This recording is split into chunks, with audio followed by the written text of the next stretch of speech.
Have you ever opened an old photo album and wished that those faded, blurry snapshots could look as vibrant as the memories they hold? What if restoring your family's photo history could also help someone remember a face, a moment, or a story? Today, we're going to explore how Vivid-Pix is doing just that in a very special interview with our good friend Rick Voight.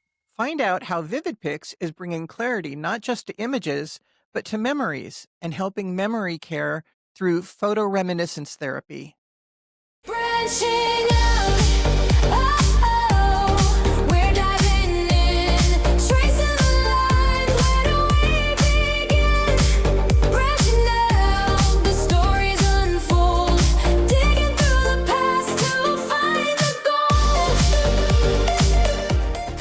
Welcome to the Branching Out Genealogy Podcast, your go-to guide for tips, tech, and tea. I'm Elizabeth Swanee O'Neill, a board-certified genealogist and author of the family history lifestyle website, Heart of the Family.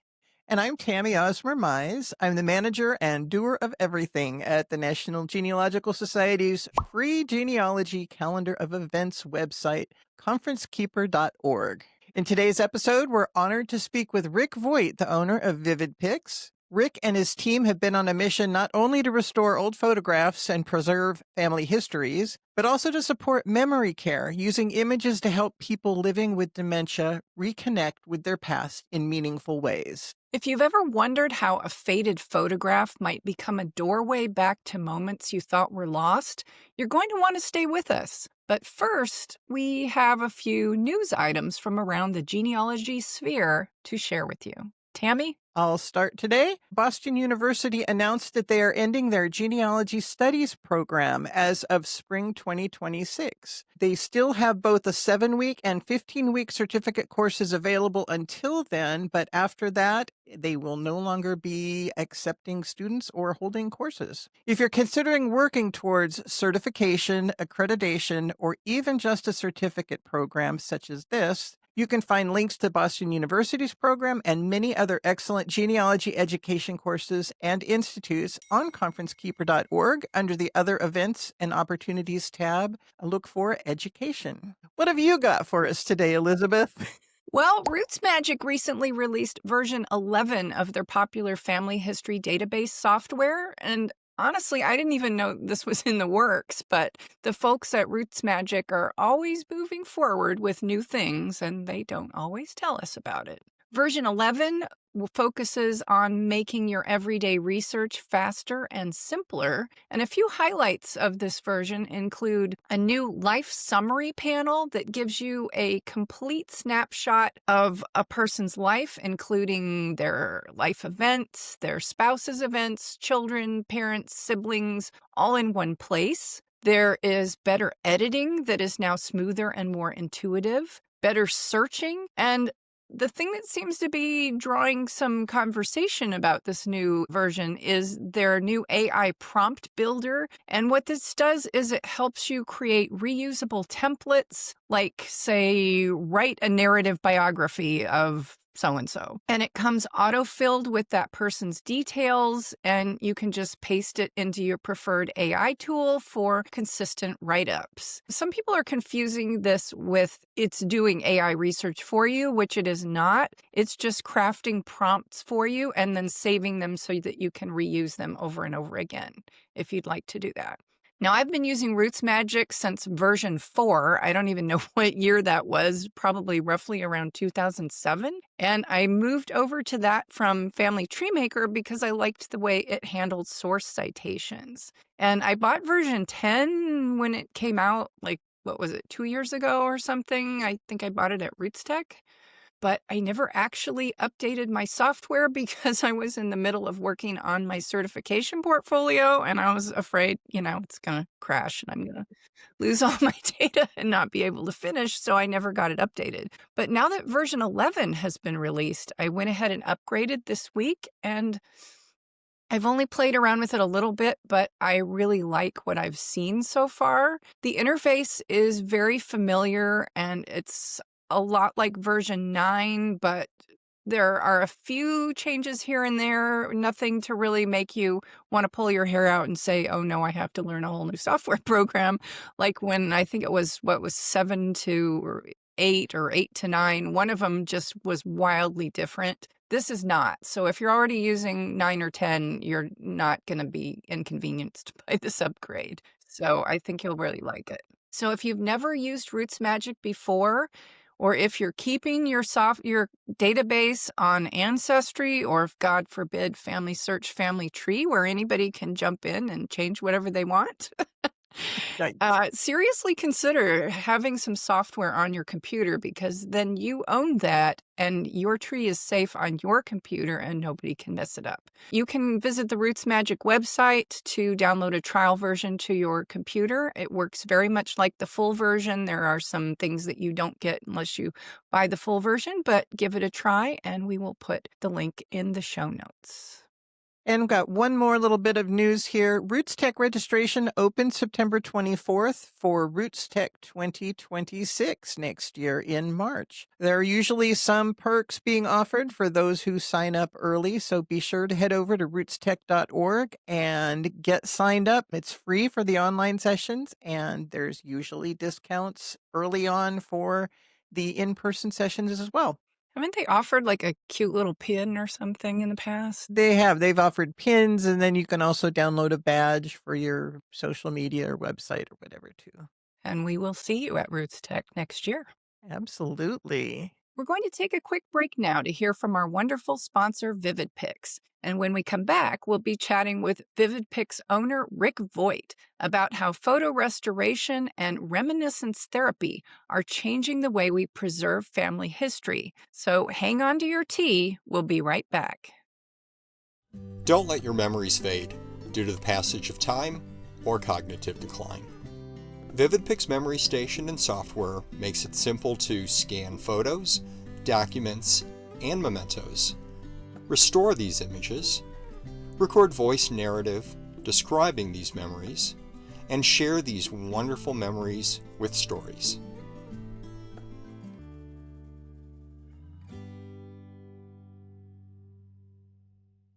Welcome to the podcast, Rick. We're so happy to have you here today. Where are you? I'm on my porch and you're looking at my backyard. I know, jealous much, right? So, Rick, it's so good to have you here today. You want to start by telling us a little bit about yourself and about the initial inspiration behind Vivid-Pix. Sure. First off, Tammy, Elizabeth, it's great seeing you both. Always is, and virtually today. And I do want to recognize today, the day we are recording is 9/11.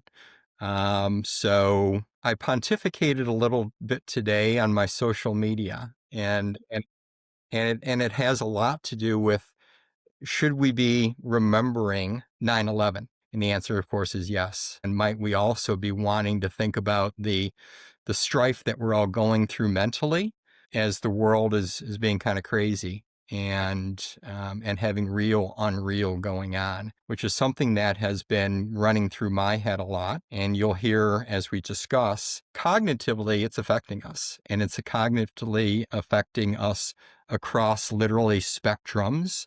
So whether it be cognition spectrum or whether it be age spectrums, it's having great impact.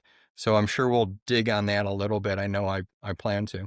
But let's recognize 9/11 and those that were impacted, and we were all Yes. impacted. Thank you. Thank Yes. you. So Vivid-Pix. Well, first off, I've been in the photo industry, I like saying, for 4 decades, because it has been 4 decades. On July 8th, I celebrated 40 years in the memory industry, and that was photographic memory, starting with Kodak, and then a large stint, Kodak, then HP, then I helped a friend spin up company in the health industry, and we Vivid-Pix have been around for 13 years. Hard to believe it's gone by that quickly. And we started off back in the jaded days of Kodak. I met this guy by the name of Randy Fredland, who literally is the smart one of the two of us. And he holds over 150 patents in digital imaging science. We ended up developing a product that improved underwater photos at Kodak. And then that was the genesis at Vivid-Pix that we started to create our first product, what was called Picture Fix.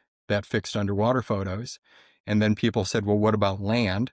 So we had to develop an algorithm that worked on land as well. How dare we? And then about, I guess about 4 years after that, 5 years after that, somebody asked, have you ever thought about old photos? So that was the genesis of Restore and our second product, second patent. And between Restore and Land and Sea Scuba, what the first product has evolved to, we have sold, as of 5 years ago, we had sold in over 120 countries. And our Restore software is currently installed in many libraries across America through one of our good partners called Today's Business Solutions that put lots of infrastructure into libraries. So we're installed in over 1,000 libraries across the United States. So then as COVID occurred, most of us started to realize that the world changed a little bit. And that started us on an education path. And so that was the beginning of us, developing content. And then I guess 2 years prior to that, which feeds into this conversation and what we're up to today, is we recognized that May was National Photo Month and it was also National Mental Health Awareness Month. And being a photo guy, I expected, and NIH, the National Institutes of Health, described reminiscence therapy as using photos, household items, and music. And I expected, because of NIH having that statement on reminiscence therapy, that photos would have some good research behind it, and it didn't. So that set us down a path of finding someone to work with to do primary research in photoreminiscence therapy, and we'll get into that more. So that's the background, and then currently we're very focused on capturing memories in lots of different ways. Your slogan for Vivid-Pix, I believe, is "Don't let your memories fade." That's been your slogan for as long as I can remember, but I love it because it totally covers not just the photographs, but everything around, like you're going into memory and aging and everything. So that turned out really well. Yeah, it was, it started off as being give your pics the Vivid-Pix fix. And then we transitioned into don't let your memories fade. And it is intended to be a double innuendo. That we do have photographic memories that Restore is all about. And then the cognitive memories, that gets into the dimension, the things that we work with, and then the blending of those things, which is that do our memories, our photographic memories, prompt our cognitive memories? And the answer is yes, they do. So by aligning those two things, we're able to bring forth memory. And then so yes, brings forth memories. I'll let you go next. I was really thrilled with that symposium that was put on this year just prior to the National Genealogical Society's 2025 Family History Conference, where you partnered with NGS and Family Search, and you put on the Aging and Family History Symposium. And it was an all-day event, and the videos are freely available to watch. I love how you've broken them into 3 different sections on your website. How did photo restoration, and you talked a little bit about photoreminiscence therapy. How did you get connected into the aging community as well? I mean, it does make perfect sense, but you've really moved the whole using photos for memories into such a much huger audience and a much bigger meaning. How did you get into that area? If you figured that one out for me, please tell me. At 100,000 foot level, I'd say I'm a universe person. And I also feel that if you pay attention to things in life, life provides you interesting opportunities. It's like the following of photoreminiscence or reminiscence there, or mental health awareness and photo being May National Photo Month. And then as we started to work within the family history world, and I'm always the first one to say I'm not a genealogist. I'm very interested in family history, but I would not consider myself a genealogist. My mom did do DAR and all those types of things. And as this web kind of went down the path, similar to within the genealogy community, is that the health industry started to see, or the mental health industry or the aging industry there started to be a few glimmers that people thought, wow, this is a very novel way of utilizing photos. And they paid attention and thought in aging, most things lead to dementia. And then secondly is as we have an aging population, as much altruistic stuff that Vivid-Pix does, we do a lot of altruism things. We're business people as well. And that with the baby boomers, somebody threw out a statistic the other day. We had the baby boomers. I was born in 62. So 1946 to 1964 is baby boomers. And we are moving through the aging process. And by 2032, over 50% of US GDP will be what's called the longevity industry. So if you're a business person, wouldn't it make sense to go where the money is? And then third is that if in fact you're striving to reach an audience as whether it be a community, i.e. whether it be the genealogy industry, and or whether you be a business person, wouldn't it be that you would go at a market that has a lot of people? And that's us. So we have a lot of people, we have a lot of disposable income. And as we age, as we retire, we wish to be able to relive memory. We wish to be able to leave a legacy. We become a bit more cerebral and reflective, and that allows us to be able to meet our needs. So I long-windedly answer that to say that it's been a series of things that all kind of fit together. I can see that, and it makes perfect sense. I want to back up just a little bit, though. You mentioned photoreminiscence therapy. To me, it just generally makes sense that you look at photos and they inspire memories. Is there more to it? Is there a science behind it? Would you talk a little bit about that so I totally understand what photoreminiscence therapy is? Yeah.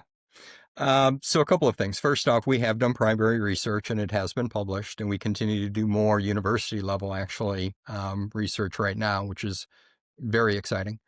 And if you think about what reminiscing does, so when you reminisce, when you look at a photo, it creates neurogenesis in your brain, and that sparks brain function, which is really wonderful.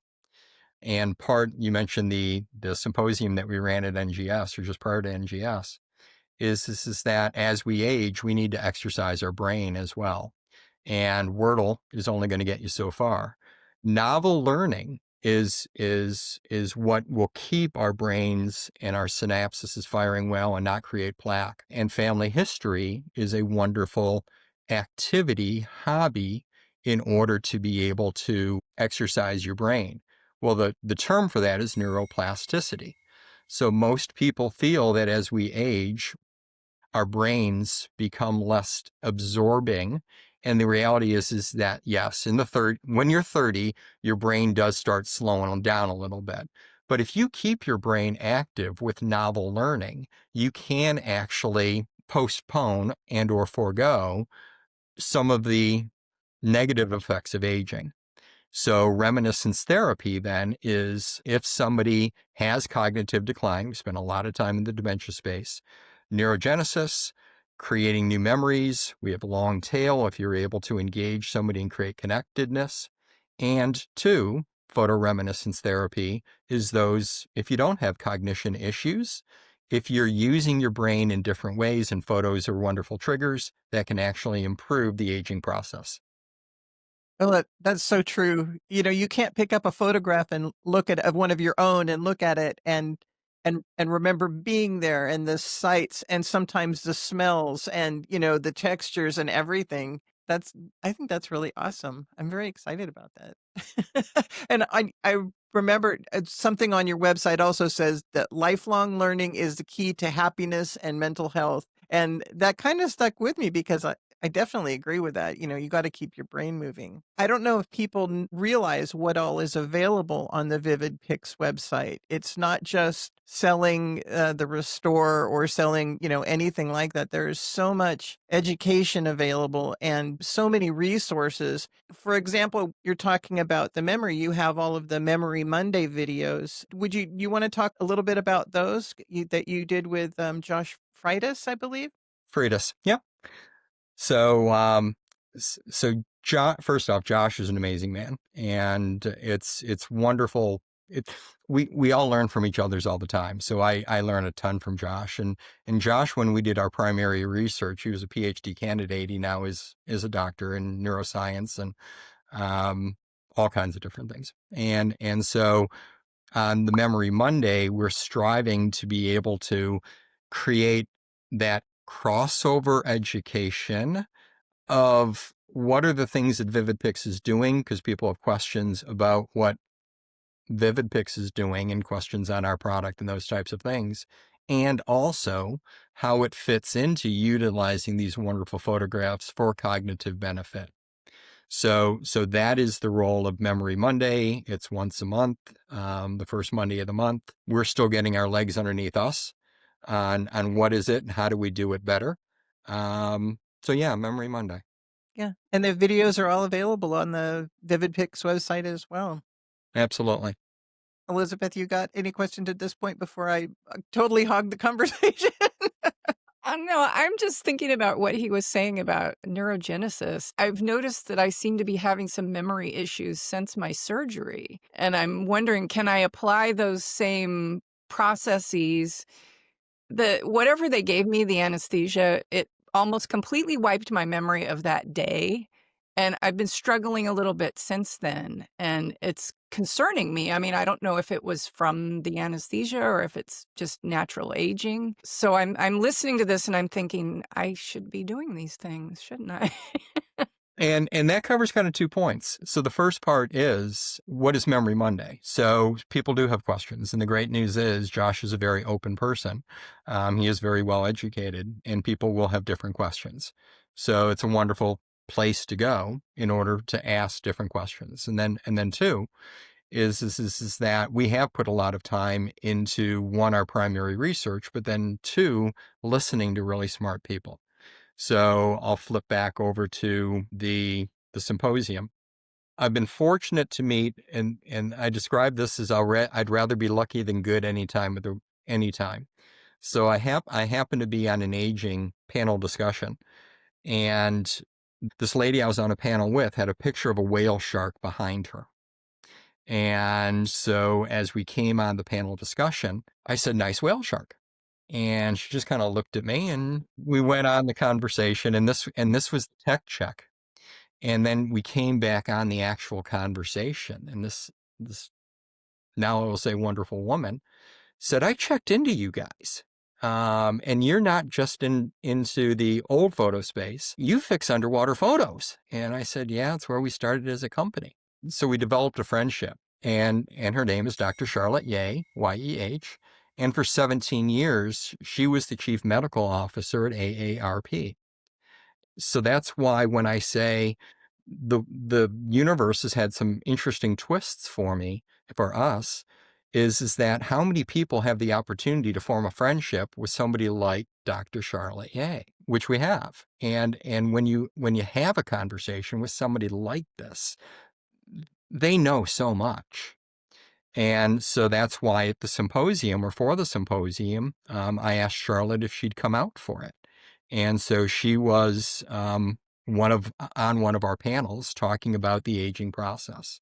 And now if I come out of NGS a second, or that symposium a second, what was the intent of the symposium? So the symposium was designed to align the family history community with the aging community. And within family history, we tend to be older, and aging is on many of our minds, either because we are aging or loved ones that we're around are aging and we're dealing with the cognition declines. It's in our world a lot. So what we're doing coming out of that symposium is create special events that align people who may not normally work together, so that we run events that are relevant to both the aging community and the family history community. And if I get on my soapbox for a moment, which is that if we continue to talk genealogy to genealogists, we're seeing a downward trend in our industry. However, if we speak to the aging community who have interest in family history and bring additional content to them, does that help our family history community? Does it create neuroplasticity, which is good brain health? And do we also provide them better connectedness? So we've got 2 programs that are coming up. One is October 3rd at Allen County Public Library, and Kurt Witcher and I are very good friends. So for those of you who don't know Kurt, I know the 2 of you do. So Kurt is the Director of Special Collections, and he's the manager of the Genealogy Center at Allen County Public Library. Allen County Public Library houses the largest genealogy center in a public library in America. It's second only of any library to the Family Search Library in Salt Lake City. So Kurt's a really great, smart guy. So what we're doing for that event is we're having Dr. Josh Freitas come in order to talk about brain health. And that's the first hour of it on October 3rd. Then 2, we're having Kurt, as well as the library at home head within Allen County, who is the person responsible for doing working with community centers, working with senior living facilities, working with interacting with people in their homes. And they're going to talk about how libraries can serve people in their home environment. Then we have a light lunch that the Indiana Genealogical Society is providing. And then coming in at the afternoon is Charlotte, Dr. Charlotte A. And she's going to be talking about thriving as we age. And then the last portion is us talking about some of the ways that Vivid-Pix is providing products that leverage the knowledge that comes from the family history community, as well as our research in reminiscence therapy. So it's a wonderful way for us to align the aging in the family history community. A quick question on that one. I believe I have that one on the Conference Keeper calendar at the Genealogy Center at Allen County Public Library, and it is an in-person event. And is that the one that it looks like it's called Transform Your Activity Calendar and Stand Out? It does. Yes. And that's a full day program. That's 9 a.m. to 4 p.m. And just like on the symposium, you had the great lineup of speakers, just so many top level people in for all the areas that were being spoken about. It was very impressive. And I highly encourage folks to go watch those videos on the Vivid-Pix website. They are just wonderful. Thank you. So let me then speak of another event that we're holding during Family History Month, October. And what we're striving to do coming out of the symposium is hopefully providing a point of light for organizations to collaborate and work together in order to be able to help their community as well as to help their own organization. So the other event that we're holding is on October 11th here in Charleston, South Carolina. And I think you do have that one up as well. Thank you on the Conference Keeper. And that is that the Afro-American Historical and Genealogical Society is having their national conference here in Charleston. One of our great partners as well is IAM, which is the International African American Museums. They do wonderful, wonderful work. Actually, they have 8 of our memory stations, 4 of them in the Center for Family History, 4 of them that they do community outreach with, many of which with the church organization, with senior living facilities. They're spending a lot of time in Centurion stories right now, so I am involved. Then also the South Carolina Historical Society, the Charleston Library, Charleston County Library System, Family Search, NGS, and ourselves. So it takes a village to pull off a community-wide event. So what does that mean? So we talked to the library system. We said we'd like to have an event that welcomes the larger Charleston community to be able to come into a location where experts are available for them to be able to ask questions within our family history world. 2, that it allows us to be able to scan their memories using Memory Station. 3, for them to be able to provide an oral history, an explanation of the images which are being scanned, and the Memory Station does that. And then to create an MP4 movie video that takes the image, restores the image, add voice memory into an MP4 video, and that then allows the person to be able to walk away with a USB, and we populate the knowledge within IAM so that the stories, the knowledge is being shared. The players here all play a part and are reaching parts of the community that oftentimes may not be served. You mentioned Memory Station. Would you kind of explain what all that include? What you're talking about when you say Memory Station? Yeah, Memory Station, we've now been around for 3.5 years. So what did we see? So many of you who have known Vivid-Pix for a while know that we went to market with FlipPal for a number of years. And Gordon had a wonderful product, which was Gordon Nettle, it took me a moment there, had a wonderful product, was a battery-powered flatbed scanner. And we were and he was an ex-HPer. I spent a few years, 5 years at HP. And it was a wonderful way for people to be able to scan. And then he didn't have image improvement, so we bundled Restore with that. So we went to market together. Well, he retired. FlipPal went away. And we kept our eyes open for a way to be able to get back in digitization. And Randy, the smart one, had always thought that if we could control our own input, would that improve our output? So we ended up spending some time speaking with Fujitsu, who is the largest scanning company in the world. We adopted their SV600 scanner, and we went to market with aligning the SV600 with Restore software, had easy-to-use instructions to allow people to be able to scan and then improve and then be able to record a voice memory. We've continued to develop that over the last 3.5 years. And why? So as we were installing into senior living facilities, I was noticing that as easy as we tried to make it, it was still difficult. So we created software called Memory Station software that was able to click people through with big buttons to be able to scan, to restore, to record, create MP4 movies. Okay, that's cool. And then my friends in the library, archive, museum world said, well, that's great, but Rick, we need TIFF as opposed to JPEG. And the SV600 was limited to scanning in JPEG and PDF. So we ended up actually creating software to be able to scan in 600 DPI TIFF, which is archive quality, then to be able to bring it, and most people don't know with Restore, we actually always up-resed, even if it was a JPEG, we up-resed to a 600 or to a TIFF anyways. So that was not novel for us. With Vivid-Pix, we were used to doing that. So, but we scanned now at 600 DPI TIFF, and we will output that TIFF in our professional edition software as well as JPEG, those images. Then 2, most people, particularly if we think about the market as being not all archives, they don't want to have very large images like a TIFF.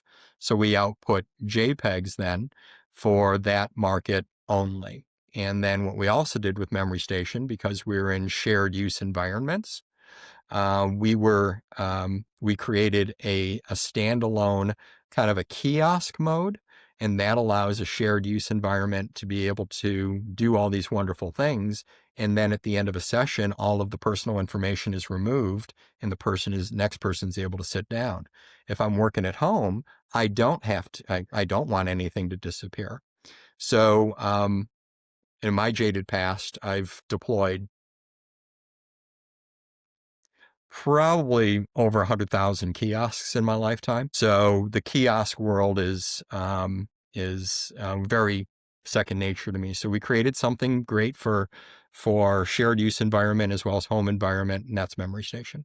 So I think one of the latest collaborations we've heard that Vivid-Pix is doing is with Pocket RN. Can you tell us a little bit about what that is and how that interacts with Vivid-Pix? I appreciate you bringing up Pocket RN. It's pretty wonderful. So Pocket RN came from some very smart people out of Stanford, doctors and business ideas, in order to take telemedicine in a slightly different place. So telemedicine has advanced a lot, particularly over the last 6 years. But two, the idea of having a nurse, an RN, provide care for the families of and individuals with dementia, so that the nurse then is able to take a holistic view at all the things that are going on in that dementia loved one's world. The Centers for Medicaid and Medicare Services had a program that they had established called the GUIDE program that provided funding so that if people were able to provide service to these individuals, they would pay for it. So we got to know Pocket RN.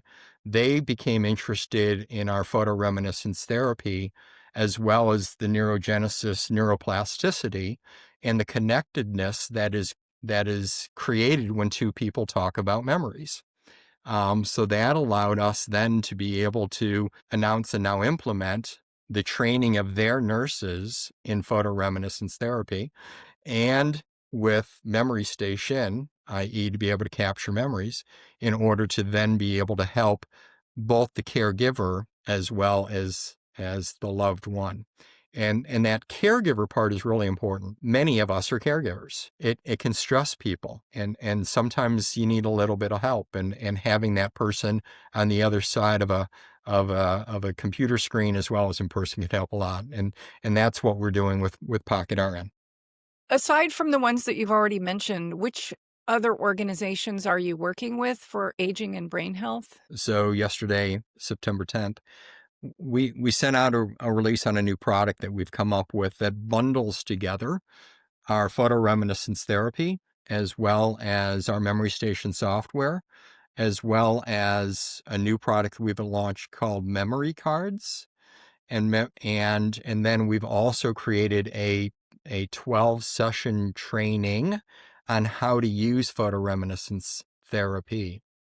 And that is both for those that are doing it for brain health, personal, as well as those that are working with those with cognitive decline. So that is with Certis Institute, who we did the primary research with, as well as with NIDE, the National Institute for Dementia Education. That's pretty wonderful. I'm looking forward to literally helping millions of people with that. So you had me at memory cards. What are those? Can you explain those a little bit? Yeah. So it was an idea. I remember actually I was either driving, I think I was driving out of Berkeley. I just met with the university, with the Osier Learning folks, and with AROHI, the Association of Retired Organizations of Higher Learning, ROHI, something like that. And this idea that what if we took an old photograph, made it look better, and that was on one side, so I could share that picture with a loved one, and then on the flip side of that 5x7, rounded edges, professionally printed, blah, blah, blah, that has a smaller image and has the story behind that photo. So if we think about caregiving for a moment, we're having a very high turnover of people who are caring for our loved ones in senior living, specifically, and in home health care as well. And those individuals may not know who the people are that they're giving care to. And if you're able to create connectedness, both the caregiver and the care receiver is able to enjoy and have better results. And our research shows this. So Memory Cards then has the information that the caregiver is able to have knowledge created from the family and or created together with the caregiver and the loved one to capture the stories, that's able to capture the knowledge on the back of the photograph. And now you're able to have connection through memory cards. That sounds wonderful. Yeah. It reminds me of I remember when my kids were small and you'd read them a book and they wanted to look at the pictures and I always wished, why don't they print the text of the book on the back side of the book so you can just stand there and flip? And so I'm imagining with those cards how wonderful you as someone helping out someone else, you would hold it up so they see the photograph, but yet you already know what's going on in the photo and can maybe prompt or you're not asking them questions that might frustrate them that they don't know the answer to. So it's an awesome that sounds awesome. That's why teachers hold the books off to the side here and we read them sideways. So the kids can see the picture. But I like that having it behind instead. I love that idea. And you said there's like a small image too, so you know what they're looking at. And Exactly. what a great idea. And so you mentioned you had this idea while driving. You put a lot of miles on your RV every year. I know you do an annual, I call it your world tour, but it's really just It's mostly the spring tour. the spring tour. Okay. But it's truly you go from the extreme East Coast to the extreme West Coast and everywhere in between. Um, what do you I want you to talk about that a little bit. What do you do? Where do you go? And why? Why do you do this?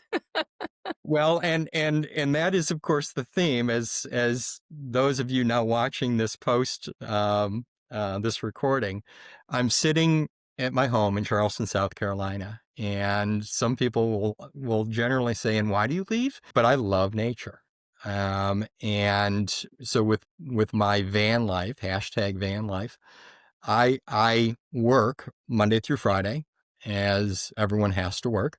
Or if you enjoy what you do, you never work a day in your life, right?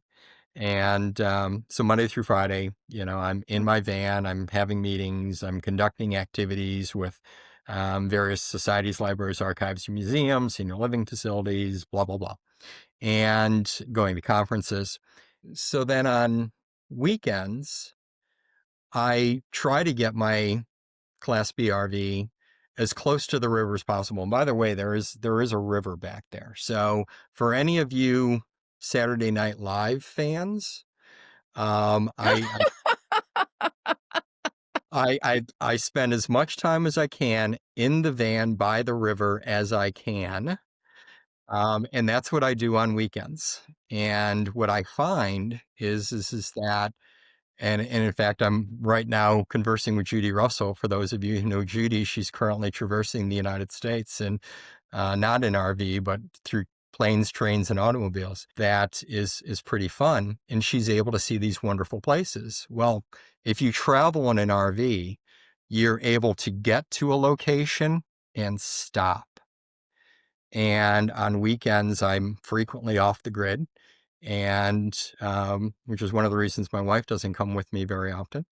And I'm able to see some glorious, glorious places. So similar to answer your question, Tammy, I'm on the road in order to be able to help organizations bring in their communities, their members, their communities into the things that we're up to through a program that we've developed with the National Genealogical Society called Family Matters, which provides scanning as well as education in order to be able to provide reason for people to come into societies, libraries, archives, and museums.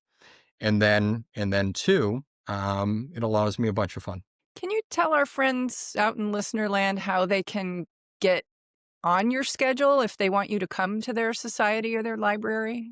Absolutely. So if you go to vivid-pix.com/events, EVENTS, I love being able to spend time, and depending on the route, depending on the events, it will drive the routing. And this year, as usual, I'll be heading out to Rootstock.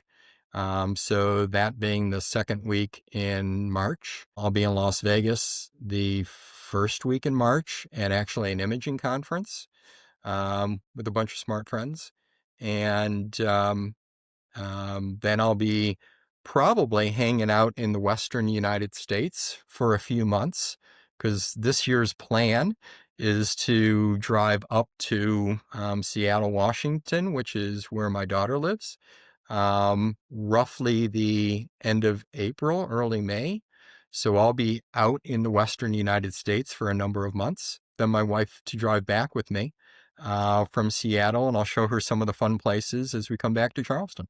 So long-winded answer, vividpix.com/events. I know you see so much of the US. What's some of your favorite places that you've been, or your favorite times and favorite places in the US that of the non-working part of it? So I've been to, I think, close to 50 national parks. And the national parks are really pretty. And they're worth seeing. National parks, though, Tammy, as you know, you need to park in a designated parking area. So most people don't realize that roughly 20% of the land in the United States is owned by us through the Bureau of Land Management. So I tend to park in BLM, National Forest, and those types of locations where you can stay longer. Prime locations. I love the Olympic Peninsula. It blows me away every time. I love the big trees of the California coast. Some of the fun stories. I was on the what's called the loneliest highway. I think it's Nevada Route 50 and it runs all the way to the East Coast. So it's the loneliest highway in America. And so one, you're on the loneliest highway. Two, you take a right at one point, and then I took a left onto a dirt road for like 12 miles on a dirt road. And then I to a hot spring location in the Nevada desert. And gorgeous, amazing sunrise. And as we're sitting in the hot tub, there are two other guys that happen to have wandered into the same place. And all of a sudden, a bunch of donkeys came up. And back in the gold rush time, the donkeys were just set free when the prospectors left. And so now these are free range donkeys and burros. Well, we were sitting in their water supply. And they just so the place might be the nature that blows you away, and some might be the experiences that blow you away. Yeah, I bet. Oh my gosh, that's funny. I Follow was your thinking travels vicariously on social media. you said a hot springs in the Nevada desert, and I'm thinking, aren't any water sources in a Nevada desert going to be hot? So By definition, right? yeah, by definition. Although I will let you know, when you're going through like Elso, Nevada, I think it is. So when you leave Roots Tech in March and start heading west, it gets cold at night. Oh yeah, yeah. In the winter. And I once had to go through that without a generator, without heat, but you do what you need to do. Brr, cold. So again, I would encourage everybody to go to the Vivid-Pix website and look through all of the resources that are available there. And it's always fun to check out that events tab. Rick posts his map of where he's going. And it's always, to me, I look at it and I think, oh, I want to go that route. Looks like so much fun.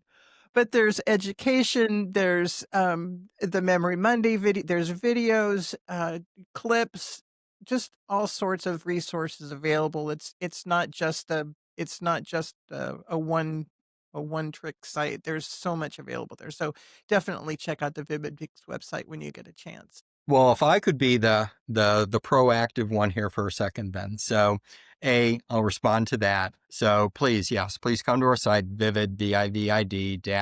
Pix.com. We've got some wonderful areas. Our education, the tab education is loaded. So in our education tab, we've got education on, so there's a tab called Reminisce. And on that page is talking about our research and various research in reminiscence therapy and the like, and everything there is free. Two, or I take that back. On the education has Reminisce, all that is free. Education has free and for fee education. Two, as you navigate around Family Matters. So Family Matters I briefly touched on, but it is a complete turnkey solution that allows SLAMs, Society Libraries, Archives, and Museums, as well as community locations. We're getting a lot of support from community centers and the like, and senior living facilities that they want to be able to provide greater services to their locales, their residents. So those are two things I would point out. I really want to call out the two of you. Branching out is hard, and creating something new is hard.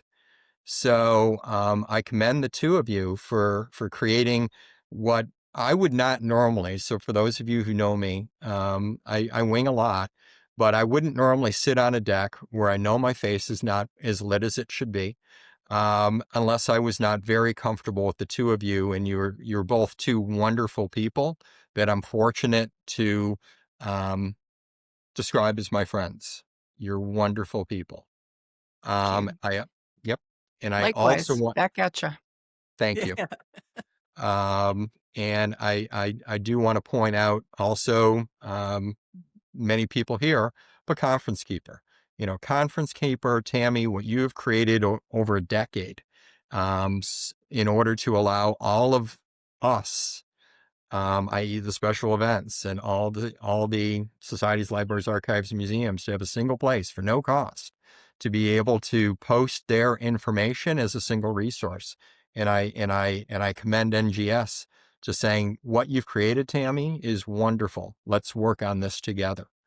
Thank you. You guys are fabulous. Thank you. Well, Conference Keeper is all about supporting genealogy education and particularly societies. And I love the Family Matters program. Like you said, genealogists can't just talk to genealogists, or it's going to shut everything down ultimately. So the fact that societies have the ability to, give you a call, have you come in, help them put on a community-wide event that not only serves a great purpose for the community of having people record their memories and their stories and create a database or an archive if that's what they want, or if they just want people to be able to come in and scan their family Bibles and, or tell their personal stories. But it's such an excellent opportunity for societies to let the community know they're there, because surely there's going to be people that come in and go, oh, a genealogy society. Well, I'd be more interested in that. I'm going to start, checking that out.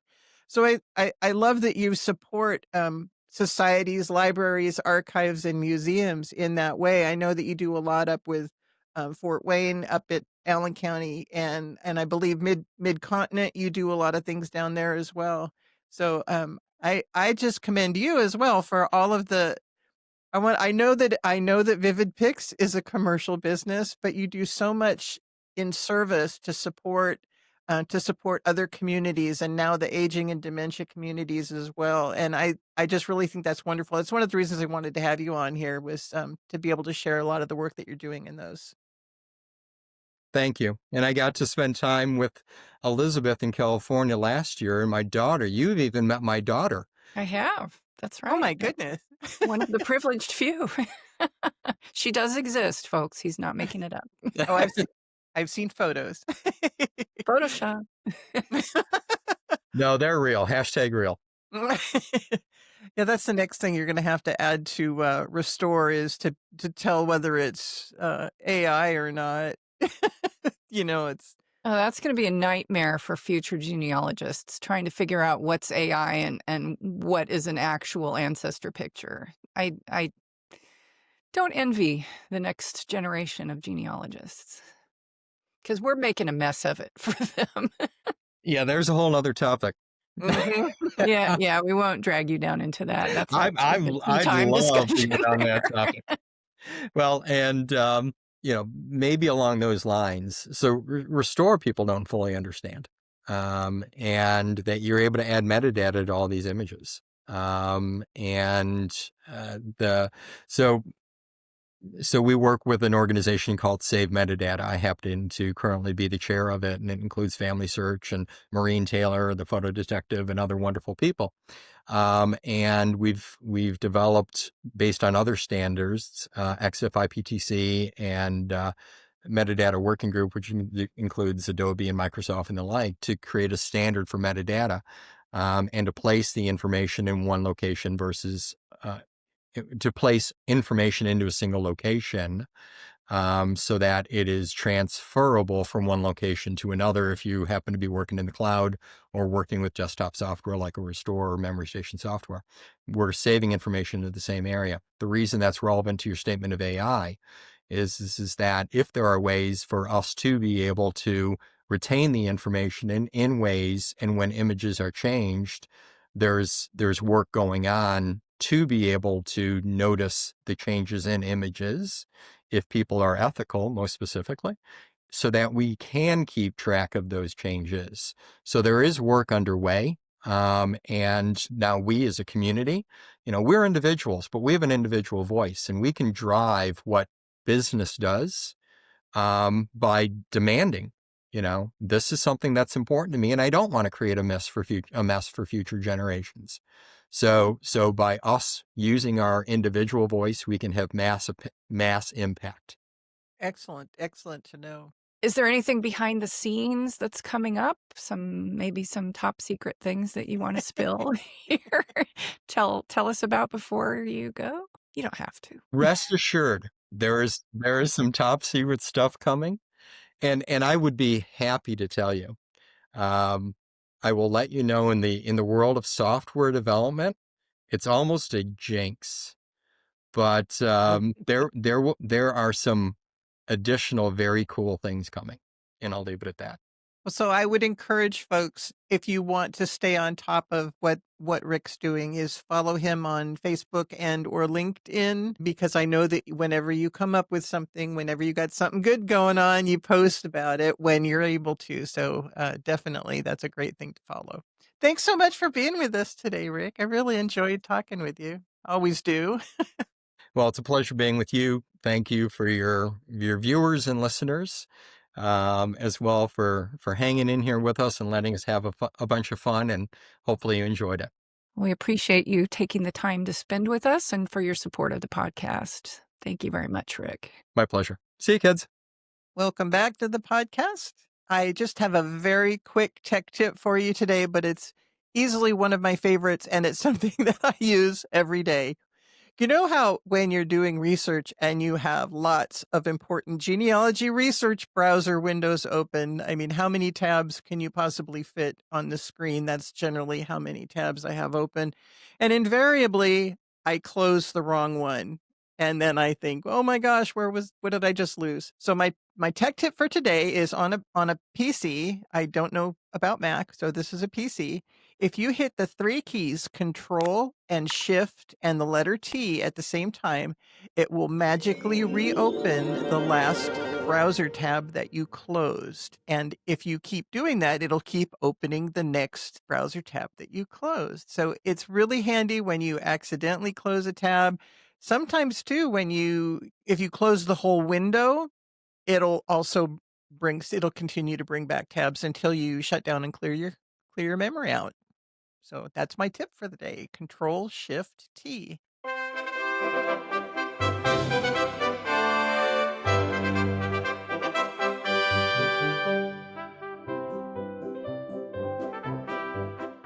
All right, that sound means that it is tea time, where we spill the tea on current events in genealogy.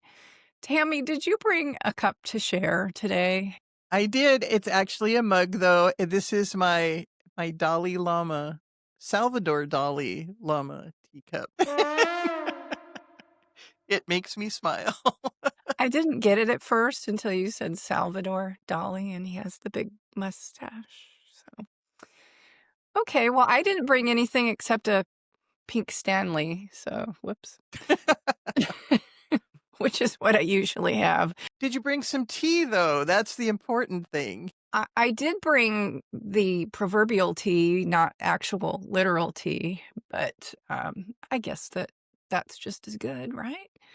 So, Tammy, grab onto Salvador Dali there because today's tea is piping hot.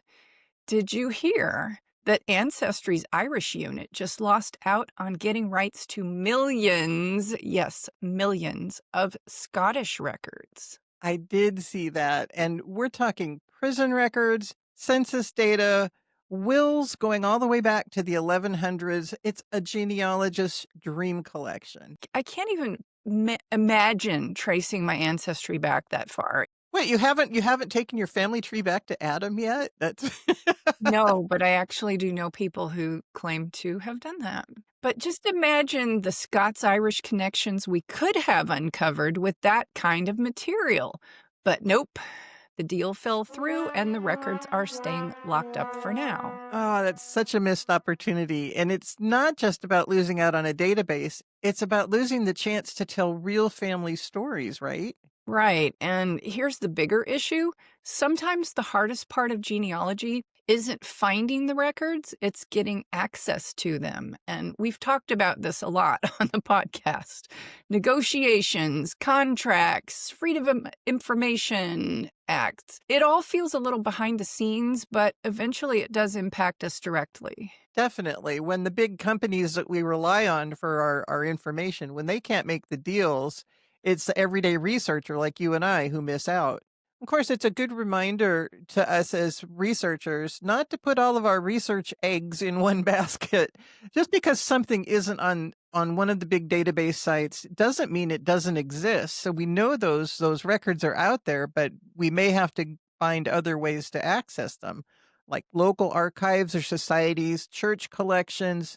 They can hold some real gems. Exactly. So, no Scottish treasure chest from Ancestry this time. But as always, the hunt goes on. And you know us genealogists, we don't give up easily. We'll just brew another pot of tea and keep digging. Speaking of digging, what else have we got today? Guess what popped up in my feed? Taylor Swift and Travis Kelce are apparently related to real European royalty. No way. Are you talking about crowns and castles, or more like your great, great, great, great something something was a royal's cousin? Definitely the second one. According to my heritage researchers and a royal historian, Travis Kelce is something like the eighth cousin 11 times removed of Britain's King George I. And Taylor, she's linked to France's Louis XIV, the Sun King himself. Okay, let's pause for the genealogy nerds in the audience for a minute. And anyone new here, when we say eighth cousin 11 times removed, so you're saying that they shared an ancestor way back in history, like hundreds of years, dozens of generations. This isn't your people on your Christmas card list anymore. No, I'm sure the queen and the king are not on their Christmas card list. But you never know. But it's not like Travis is about to inherit a palace or something. But the connection is real on paper. Distant cousins through long ago royal lines. Honestly, it's a good reminder for anyone building their family tree. If you go back far enough, you're bound to find some interesting connections with millions of ancestors in your history. After just a few centuries, the odds of linking to someone famous or royal are pretty high. So while I can claim Charlemagne as my 37th great grandfather, so can about a billion other people. Yeah, I think I'm one of them. I found my gateway ancestor a few years ago, and it's called the pedigree collapse effect. Families intermarry over generations, so the further back you go, the more overlap you see. And that's why so many of us can trace distant connections to nobility or royalty. And speaking of royalty, in our last episode, we spilled some of my tea on how I discovered that Prince Albert, who was later King Edward VII, is my great great grandfather. That's right. You've got actual royal lineage in your tree, not just a distant cousin thing like Taylor and Travis. But that makes me laugh because even though I have that royal connection, It doesn't exactly come with a crown or any other perks either, but it's still about the stories and the history and maybe the bragging rights. The best part was connecting with a third cousin whose ancestor migrated as opposed to was sent to Australia in the 1850s. We had no clue that side of the family had ended up in Australia. So that was really exciting to meet her. Whether it's Taylor, Travis, or Tammy, the thrill is in uncovering those stories. And even if it doesn't make you royalty, it's a reminder that our family trees are always filled with surprises. Well, that's our show for today, everyone. Many thanks to our friend Rick Voight of Vivid-Pix for taking the time to be with us. And thank you to all of you for listening. And we'd love to hear from you. Share your stories with us in the comments, on social media, or send us a message through our website. And don't forget to like, subscribe, and turn on the notifications so you don't miss our upcoming episodes. If you're enjoying the show on your favorite podcast platform, we'd really appreciate it if you'd leave a quick review, since it's one of the best ways to help others find our podcast. Until next time, happy researching.